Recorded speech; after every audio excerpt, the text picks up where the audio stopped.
Moving country. In this program, I talk about the ins and outs of moving to another country. Maybe your company sends you to another country for a temporary or indefinite amount of time. Or you fall in love. Or you just decide that you want to try and live somewhere else. The first thing to consider is what the term, "the grass is always greener" means. Play devil's advocate here.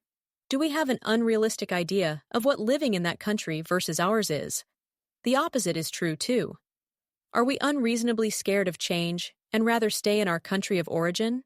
A good example is of settlers to the United States of America in the 18th and 19th centuries, when life in Europe was often terrible. Famines, the cold climate cycles, lack of freedom of speech and religion. The relative change in quality of life for these European settlers in America was almost always significantly improved, so there was no question of leaving. In my own humble opinion, it looks as if history is repeating itself, and a move to the United States is again very favorable. Although immigration restrictions makes this much harder nowadays, older people may seek to move somewhere more peaceful, affordable, and where there is access to better care and warmer climates, so opt for places like Spain, Thailand, Central America, Namibia, and Ghana. The first thing is to look at this from a very personal level. Avoid being too influenced by other people, including the media, but instead do your own groundwork. Basics include level of personal safety, political and economic outlook, level of democracy and personal freedom, cost of living, climate, job and financial prospects. Things to do from a personal perspective. For instance, if you love hiking and rock climbing, then Holland is probably not for you, as the country is totally flat. If you move to the Middle East, there will be a lot of personal restrictions you may not be used to, including drinking alcohol and sexual activity. Many other countries have some restrictions on free speech, including the European Union and the United Kingdom. Say the wrong things, and you may face a jail sentence. In the United States of America, you will be able to say whatever you want, including online, as free speech is protected by the Constitution, though some limitations do exist, such as issuing direct threats, fraud, and deliberate defamation. There is another type of changing country, and that is involuntarily that you have to leave as a refugee or you are deported. Recent wars and political unrest, notably in the Middle East, has produced unprecedented waves of migration. Under conventions which most nations are signed up to, refugees have certain rights and protections. Those protections are waived, however, for refugees who commit crimes in their new country. We will ask some on our virtual panel, based on experiences by real people. First, we have Joshua, who moved from London, United Kingdom, to San Diego for his company as a software developer. I was working in London for a big US company, and as our teams were developing software, when a US-based employee left and they needed to fill that vacancy, I applied. With my knowledge, the company successfully applied for an intra-company transfer visa, L1, for me. The timing was great for me. Unsuccessful in finding decent housing in overcrowded London, and with the winter coming up with its damp and cold, I was looking forward to Southern California sunshine. I got a pay increase too, and the company provided me with $5,000 tax-free towards moving costs. I already knew the US office guys, and I had even been there to visit, so there was some familiarity. I must admit that the weeks before some unexpected bouts of worry about leaving the world I was used happened to set in. So this is something that may well happen, but if it does, unless you can find clear reasons not to go, then it is likely just baseless fears which you need to brush off, as they are standing in the way of your career and also personal development. I got to the USA, worked there and made new friends. I did get homesick, and a few times it got so bad I started applying for jobs back home and I almost resigned. This happens too. I romanticized about the wild London life, going to the pubs and clubs, mostly forgetting about all the drab, like the rain, the cold, the congested commutes to work, the bills and such. In the end I resisted, and I managed to hold out for 5 years, which was when I was able to naturalize as a US citizen. Now I can move anywhere but always have the option to go back. This is the smart thing to do. If you get homesick, just get on a plane and visit. Especially in the winter when it is cold and nasty, and you will soon come back to reality. Thank you, Joshua. Then we have Amanda met a Swedish whilst on vacation in Italy. They got married, and as he didn't want to move to USA, and she wanted to get away from Trump's America, as she said, and took the plunge to relocate to Sweden. She had been on a 3-week trip to Europe during the summer, starting in Germany, then England, France, and Italy. This was her first trip outside the United States, and she hasn't done much traveling in the USA either. It was a lovely time with nice warm weather in all countries. Europe felt so liberating, and without frequent news of gun shootings. She noticed that Germany was quite expensive, especially going out and buying clothes, compared to her home state of Florida. Her trip took her over to southern Sweden via Copenhagen in Denmark in February. As the plane landed, she saw proper snow on the ground, and that was actually the first time she had seen that much snow. He met her at the airport, and they took the train over to Sweden, and then another train to the town in Småland where he lived. She remembers as they stepped out, and it was 10 degrees below, freezing. The cold really bit her. The first month until spring really came, she hardly ventured outside, feeling almost like in a prison. She couldn't take the cold. There were some cultural differences too, some which she, even as an ardent liberal, found hard to embrace.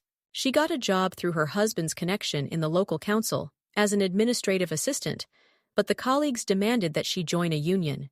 Whilst not mandatory by law, union membership is very hard to avoid in some professions because of peer pressure. Part of the union membership fee went to the Social Democratic Party, something she thought very corrupt, even though she aligned politically quite well with that particular party. Taxes are high too, so naturally she assumed first-class free health and dental care, which wasn't quite the case. There is a copay system in Sweden. Although the insurer is by the state, Sveriges government, the price is similar to the United States when you have private medical insurance. But the service is way lower. A colleague had a broken wrist and had to wait for 3 hours to be seen at the emergency room. On the plus side, I felt quite safe when out, even at night. Very few, if any, carried guns around there.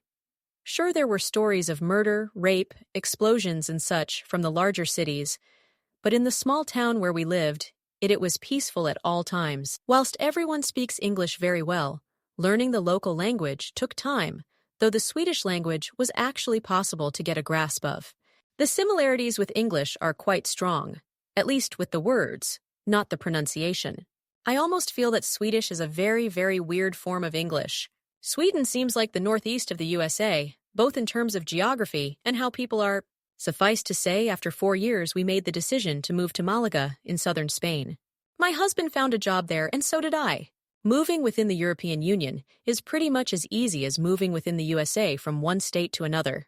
We have the nice warm climate and life is more relaxed. We are both immigrants, so more at the same level. I think that we will stay here. Leaving my home country has given me perspective of things, looking back at the outside. I am also less worried about the Orange Man, and actually wanted to move back already in 2019 after 3 years in Sweden, but Spain became the compromise. Next, I introduce Viola, next a Ghanaian nurse. Please tell us your story. Thank you.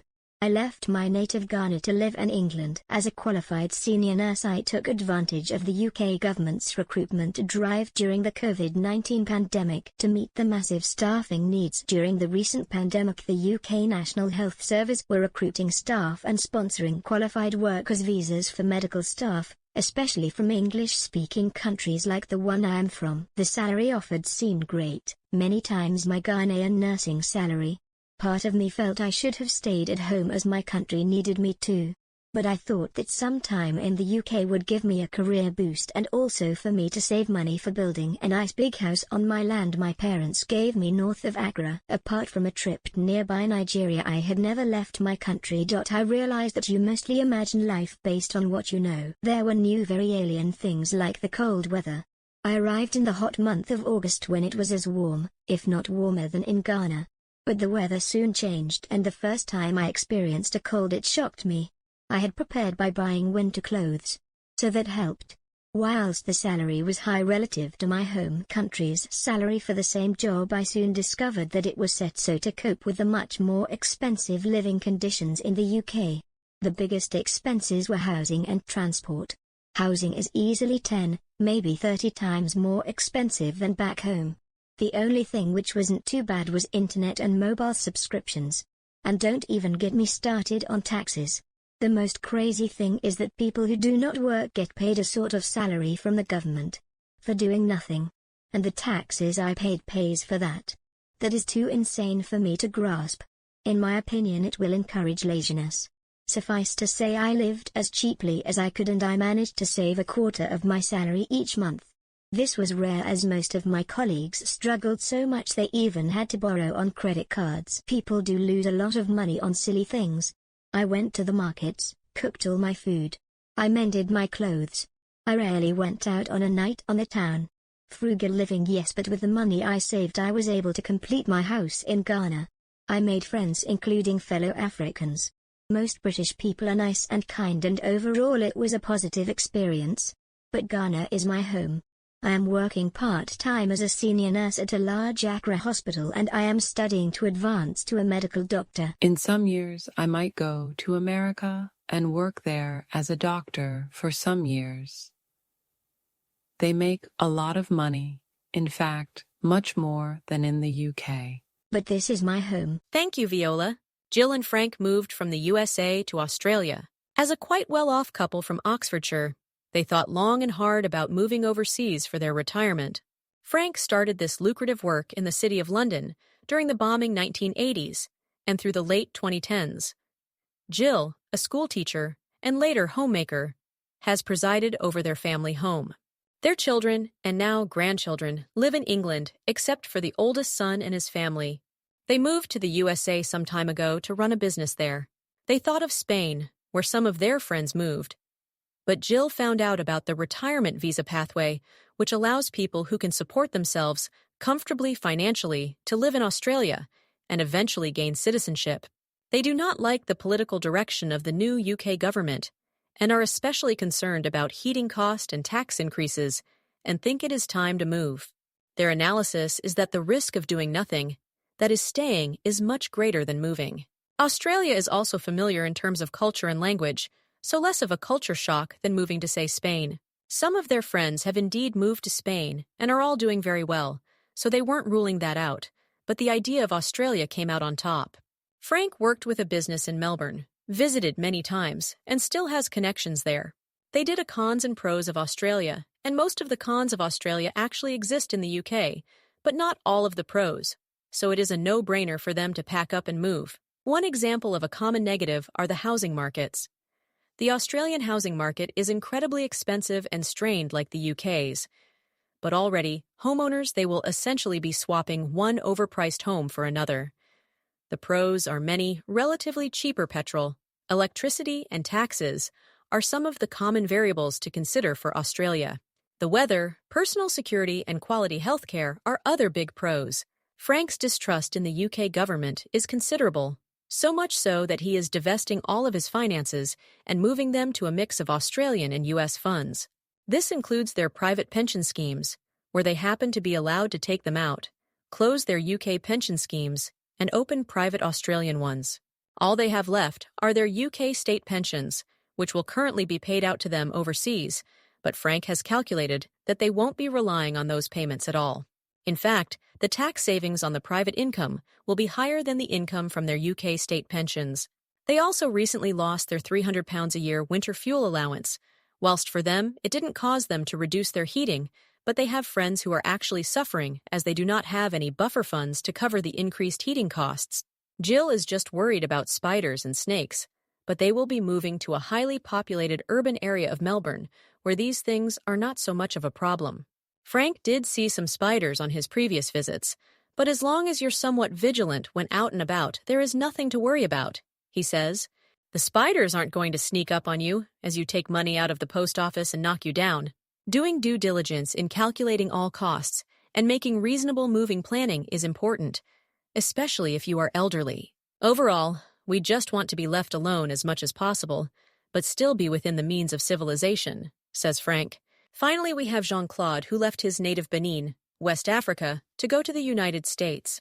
News of the more or less open U.S. southern border has spread all over the world a few years already now.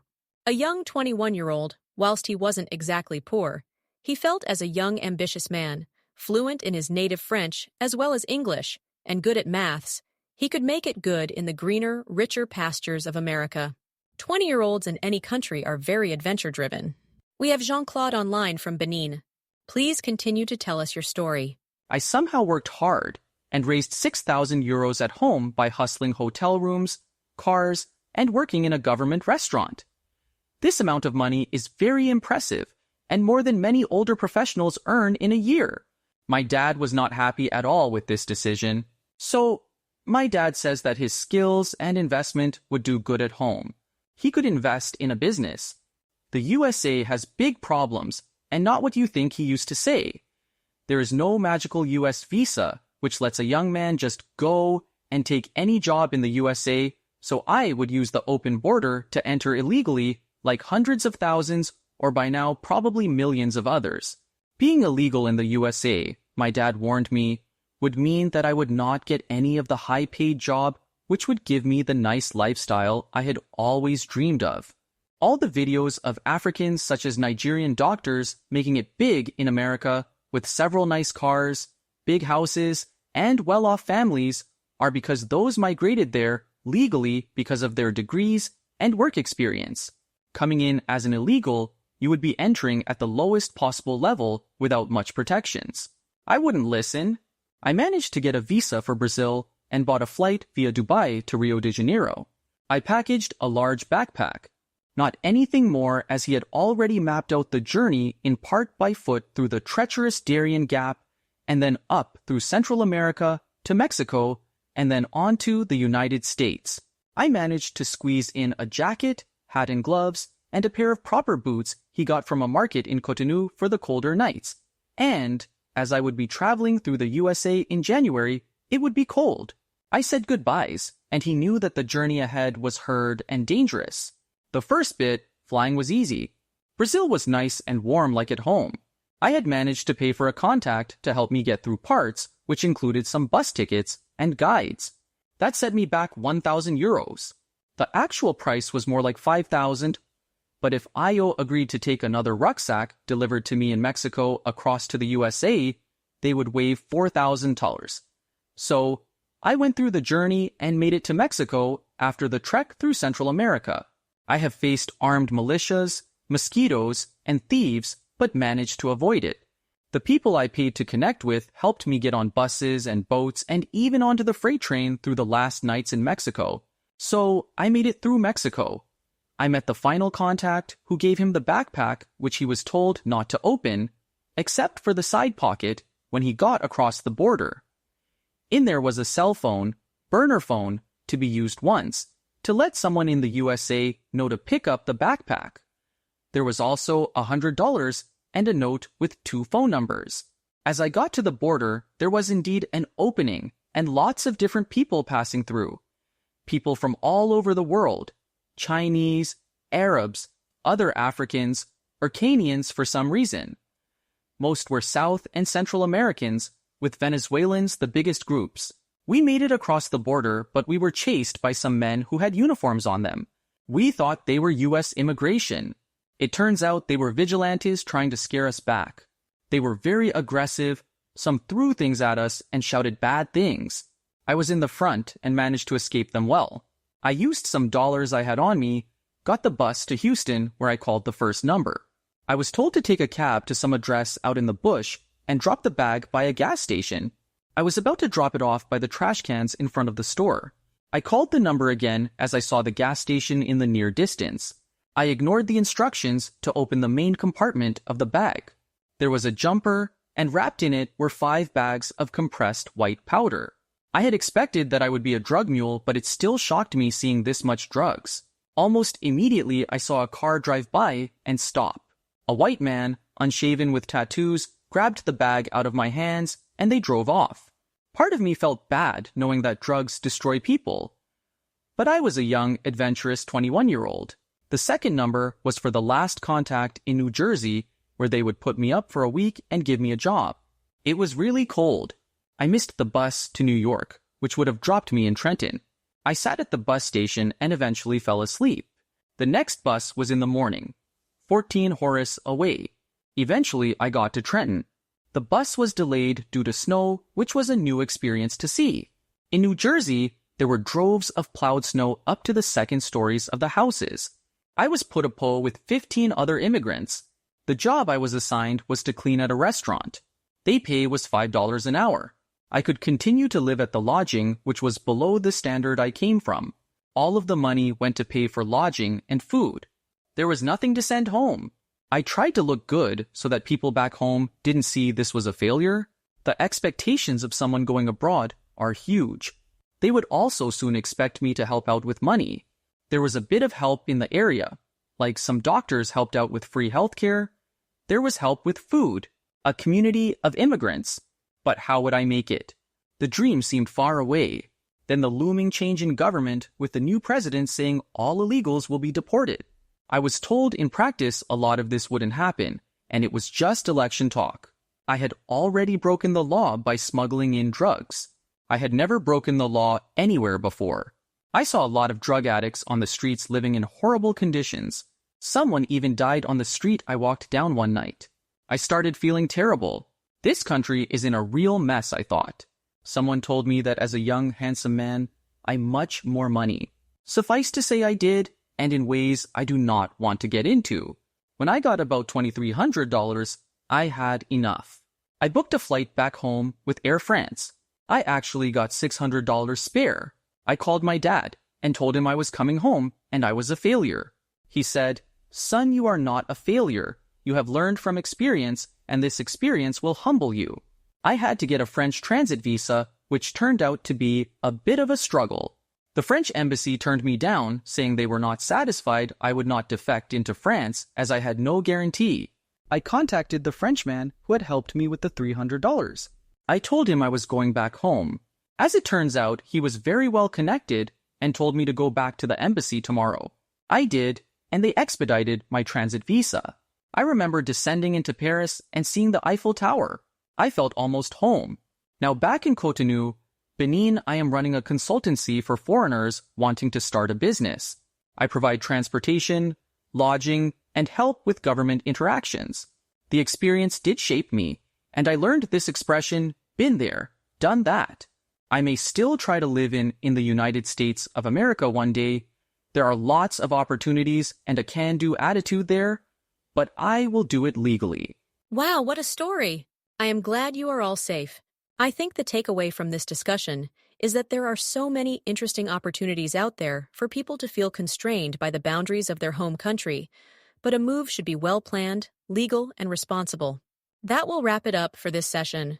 Please like, comment below, and please remember not to share any personal information.